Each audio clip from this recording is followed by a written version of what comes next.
সবাই রিল্যাক্স হও, মেরুদণ্ড সোজা করো।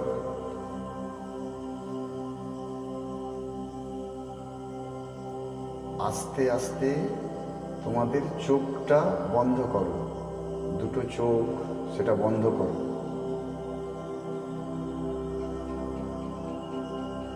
বন্ধ করার সঙ্গে সঙ্গেই তোমাদের চোখ দুটো বন্ধ করার সঙ্গে সঙ্গেই এই ফিলিংটা হচ্ছে না যে যখন চোখ খোলা ছিল, তোমার চোখ যখন ওপেন ছিল তখন একরকম থটস বা চিন্তা বা কল্পনা বা ভাবনা তোমার মস্তিষ্কে ছিল। যখনই তুমি মনোযোগের সঙ্গে দুটো চোখ বন্ধ করলে তখন মানে এই বর্তমান অবস্থাতে, চোখ বন্ধ অবস্থাতে তুমি আর এক রকম ফিলিং বা অনুভূতি হচ্ছে তোমার, বা অন্যরকম কল্পনা মস্তিষ্কে আসছে। অতএব আমাদের জীবনে, বিশেষ করে মানব জীবনে যে দুটি প্রক্রিয়া অনুভব হয় সেটি অন্য প্রাণীদের মস্তিষ্কে অনুভব হয় না। সেই দুটি পদ্ধতি, একটি সূক্ষ্ম আর স্থূল। এই যখন আমরা চোখ খোলা অবস্থাতে সব কিছুই প্রত্যক্ষ করছি সেগুলি হলো স্থূল, অর্থাৎ বাহ্যিক ইন্দ্রিয় দ্বারা আমরা অনুভব করতে পারি। এবং এই যে চোখ বন্ধ অবস্থাতে যা অনুভব করছি সেগুলির সব কটি গন্ধ আর শ্রবণ ছাড়া সব কিছুই সূক্ষ্ম অনুভূতি, অর্থাৎ সূক্ষ্ম তত্ত্বের মধ্যে অবস্থান করে। এই পৃথিবী বা যোগ বা প্রাণায়াম বা মেডিটেশন বা ধ্যান যাই বলো, সব কিছুই নির্ভর করতেছে এই দুটি তত্ত্বের ওপর। একটি হলো সূক্ষ্ম তত্ত্ব আর একটি হলো স্থূল তত্ত্ব। স্থূল তত্ত্ব যেটা ওপেন আইজ, চোখ খোলা অবস্থাতে তুমি দেখতে পাচ্ছ, অনুভব করতে পারছ, সেগুলি হলো স্থূল। এবং যেগুলি চোখ বন্ধ অবস্থাতে রয়েছে সেগুলি হলো সূক্ষ্ম। যেমন এখনই কল্পনা করতেছ তোমার সব থেকে প্রিয় বন্ধুর কথা, সব থেকে প্রিয় খাদ্যের কথা, মায়ের মুখের ছবি, বাবার মুখের ছবি, তোমার ভূগোল বইয়ের যেই কভার বা যেই মলারটা আছে তার কল্পনা করতে পারতেছ। তাহলে কি বোঝা যায় যে কল্পনা, চিন্তা, ঘৃণা, আবেগ, প্রেম, দুঃখ, হতাশা, এই সকল মানসিক প্রক্রিয়াগুলো এগুলি পড়ে স্থূল সূক্ষ্ম তত্ত্বের ওপর। এইগুলি পড়ে সূক্ষ্ম তত্ত্বের ওপর, অর্থাৎ সূক্ষ্ম মানে সূক্ষ্ম অর্থাৎ ক্ষুদ্র, অতি ক্ষুদ্র অর্থ সূক্ষ্ম, যেগুলিকে ডাইরেক্ট আইডেন্টিফাই করা যায় না। যেই মানসিক প্রক্রিয়াগুলোকে ডাইরেক্টলি আইডেন্টিফাই করা যায় না সেগুলি হলো সূক্ষ্মতত্ত্ব। এইবার আসি, আমি 24 ঘন্টার মধ্যে বা আমরা 24 ঘন্টার মধ্যে কে কত অলৌকিক ঘটনা বা আমাদের মন যা চায় তাই প্রাপ্ত করতে পারবো, সেগুলির ওপর নির্ভর করতে হলে আমাদের সূক্ষ্ম তত্ত্বের ওপর নির্ভরশীল হতে হবে। কারণ ভবিষ্যৎ বা কর্মের ফল সেগুলি স্থূল নয়।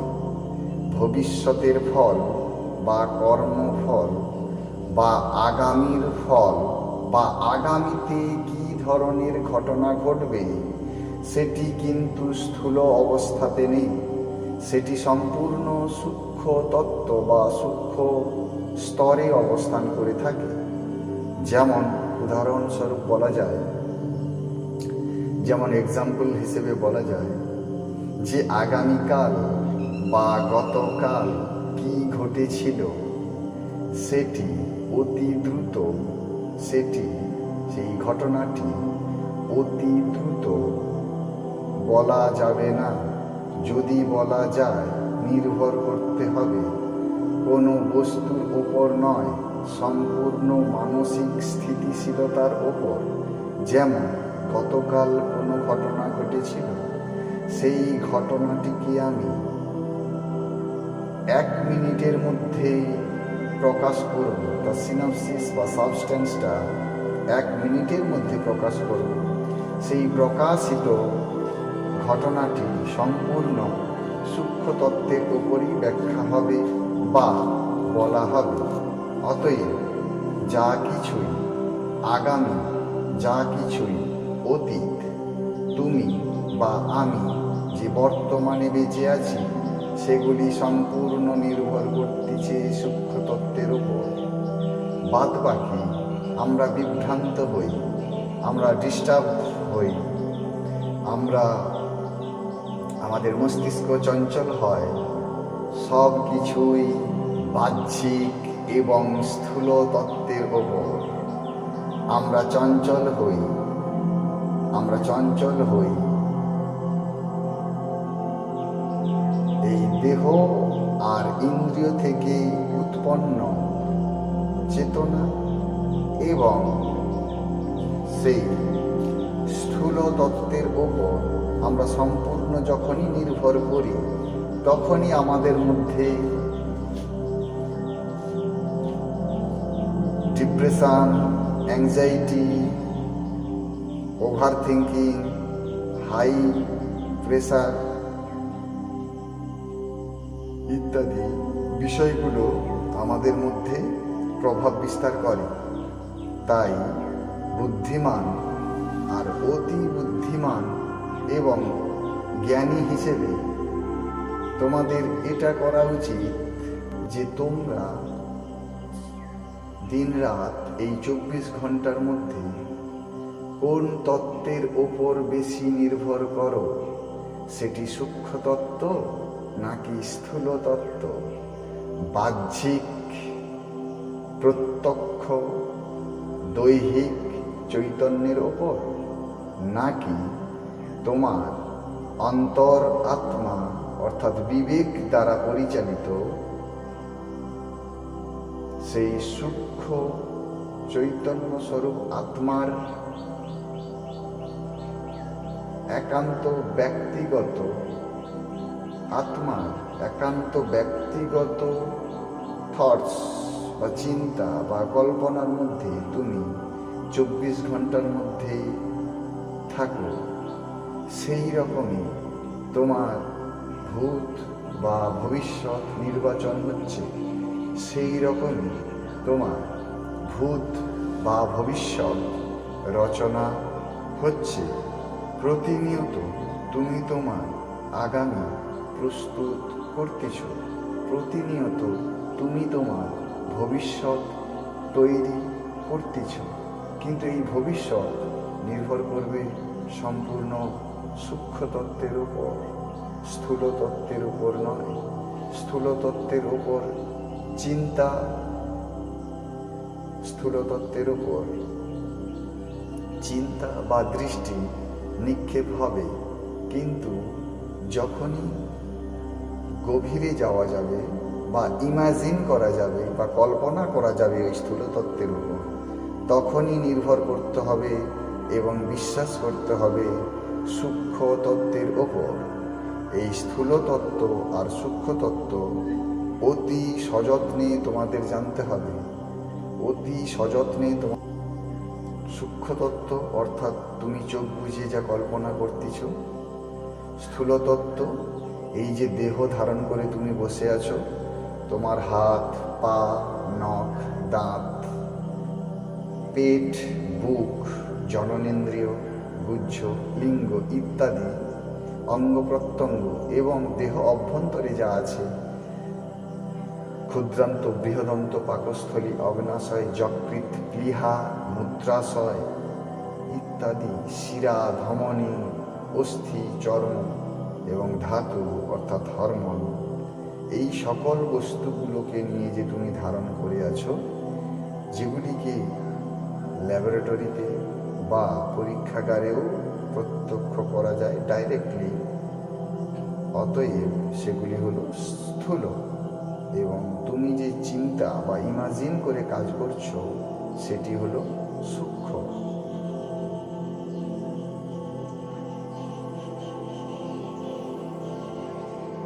তাহলে তোমরা এখন চোখ বন্ধ করে যেই অবস্থাতে বসে আছো তার নাম কি আমাকে বলো।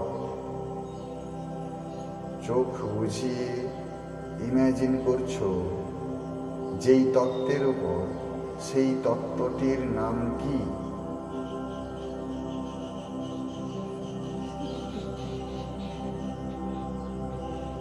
আর সূক্ষ্ম কাকে অবস্থান করে থাকে?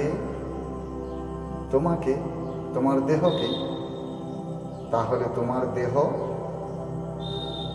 স্থূল, বলো তোমাদের দেহ। ইয়েস, তাহলে সূক্ষ্ম আর স্থূল ক্লিয়ার তো? সবাই সূক্ষ্ম আর স্থূলতে ক্লিয়ার?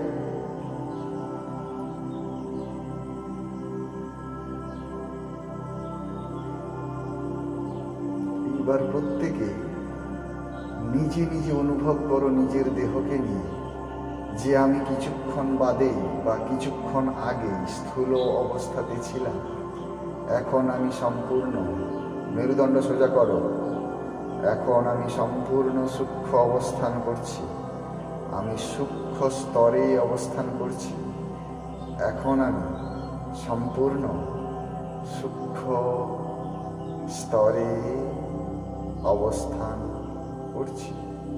এই সূক্ষ্ম স্তরে অবস্থান করতে গেলে যা প্রাথমিক শর্ত তোমাদের আগে বলেছি, আবার বলছি, যে তোমার শ্বাস আর প্রশ্বাস, তোমাদের শ্বাস আর প্রশ্বাস যেই গতিতে ইন আর আউট হয়, তোমাদের ব্রিদিং সিস্টেম, শ্বাস প্রশ্বাস প্রক্রিয়া যেই গতিতে ভেতরে প্রবেশ করে, যেই গতিতে বাহিরে নির্গত হয়, সেই প্রক্রিয়াটিকে সম্পূর্ণ ধীর গতি করতে হবে। অর্থাৎ তুমি মিনিটে, 1 মিনিটে তুমি যদি 16 বার শ্বাস প্রশ্বাস নাও, 1 মিনিটে তোমাকে করতে হবে 9 বার। 1 মিনিটে তুমি যদি 12 বার করো বা 14 বার শ্বাস প্রশ্বাস প্রক্রিয়া করো, সেটি তোমাকে কমিয়ে আনতে হবে 9, 7, 5, 3, 2, 1, 0। এই যত তোমার শ্বাস প্রশ্বাসের গতি কমিয়ে দেবে, ততই তুমি সূক্ষ্ম স্তরে অবস্থান করবে। দ্বিতীয় প্রক্রিয়া হলো, এই শ্বাস প্রশ্বাসের সঙ্গে সঙ্গে তোমার পা থেকে মাথা পর্যন্ত রিল্যাক্সেশন বা আরাম বোধ অনুভব করতে হবে, আরাম বোধ অনুভব করতে হবে এবং কল্পনা করতে হবে এই অঙ্গ এবং প্রত্যঙ্গগুলি প্রকৃতপক্ষে নেই।